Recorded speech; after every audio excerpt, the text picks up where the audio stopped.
Magandang araw mga kaibigan. Mayroong dumaan sa wall ko na post ni Joey Dibibre. Title niya is Mababad Trip si Papsi. So na-attract ako, bakit mabad trip si Papsi? So nung inopen ko, ito yung post ng GMA7 kung saan inulit na naman ni Atty. Vic Rodriguez yung hamon niya sa Pangulo na magpa-hair follicle test. So, grabing kakulitan nitong Atty. Vic Rodriguez para last year pa ito.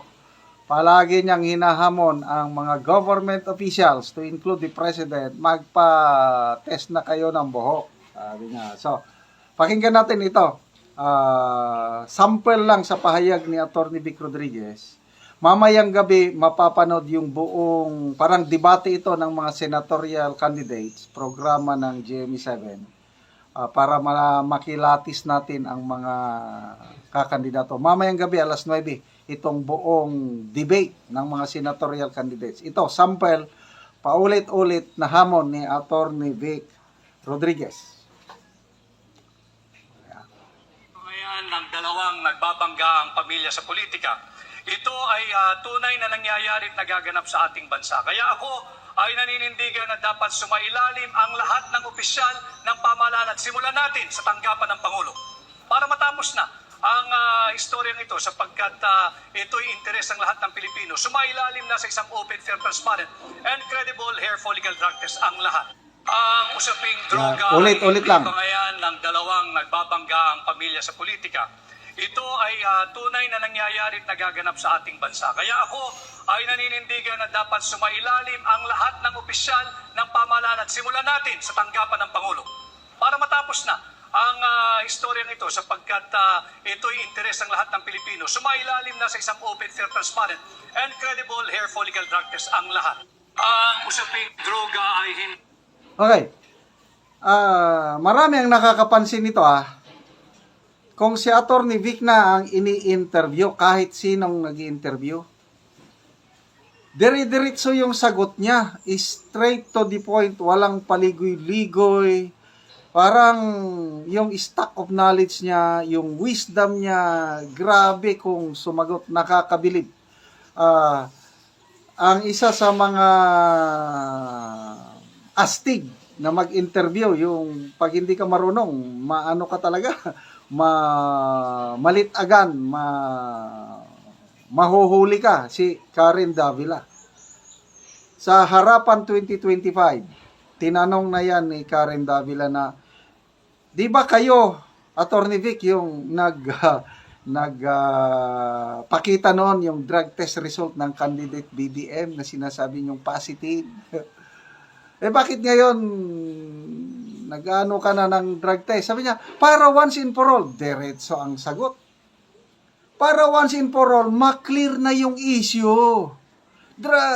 Test na kaagad para pag nag-negative, di wala na. Settled na yung issue. Yun lang, ganun lang kasimple. Ganun ang panawagan ni Atty. Vic Rodriguez at nakakatuwang panoorin, pakinggan si Atty. Vic pag siya ang nagsasalita sa media, either interview man o siya mismo ang nagla-live stream. Okay, so ako manunod ako mamayang gabi.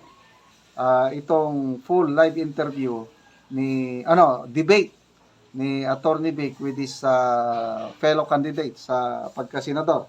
Magbasa tayo sa mga comments, Kasi usaping droga. Comments. Okay, dito. Tingnan natin Creator of heaven and earth. People who reacted dito sa pahayag ni Atty. Vic. 9,600. Ilan ang nag-like? Approve. 6,900. Marami, Ilan ang nag-heart? Ay ibig sabihin, mas grabe pa sa like, kay heart na, love. 1,800, so that's 8,700 na.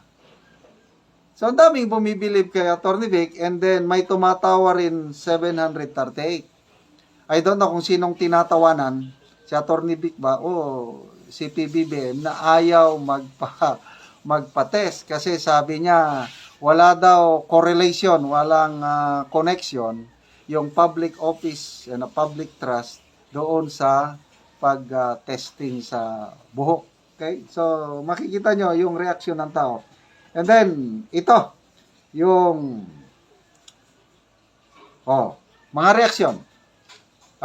John G. Abiliana.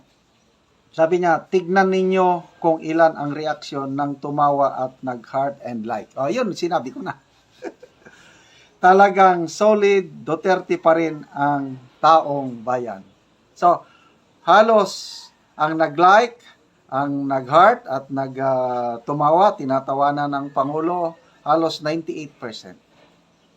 Bibihira yung nag-comment na pumapabor kay Pangulong Marcos. Elmer Panoncio. Tama yan para malaman sino ang adik at protector ng, alam nyo na, Reynaldo Javier Mercado. Dapat lang talaga na magpa-test ang lahat na kumakandidato kasi ito, ang karaniwang mamamayan kapag nag-a-apply ng trabaho, kailangan pa ng drug test, school diploma, police, NBI clearance. Dapat ganon din ang mga politiko. Diba? Mas grabe pa nga sila na mag-require. So, bakit hindi pangunahan? Ano ang leadership principle? Led by example.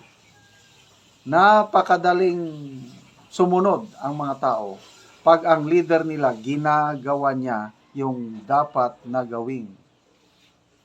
So, why not lead by example? Si Atty. Vic, nagpa-drug test na siya eh.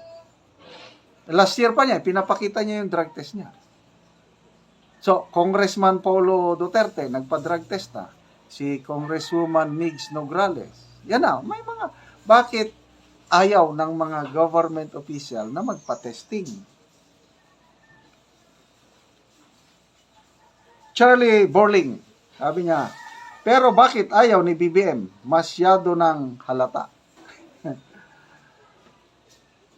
Junjun, sabi niya, ayaw ni BBM, positive ang result sa kanya eh.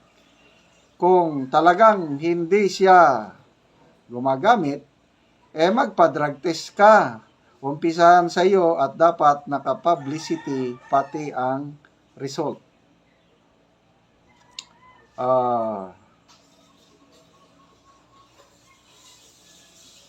So, puros negative para sa Pangulo at karamihan pabor kay Atty. Vic. So, panoorin natin ang full debate mamaya sa GMA 7. Mga kaibigan, salamat sa inyong pagtangkilik sa ating mga vlogs. Nagkakaroon tayo ng income at ang ating kita sa channel na ito tinutulong natin sa tribong Talaandig sa Bukidnon.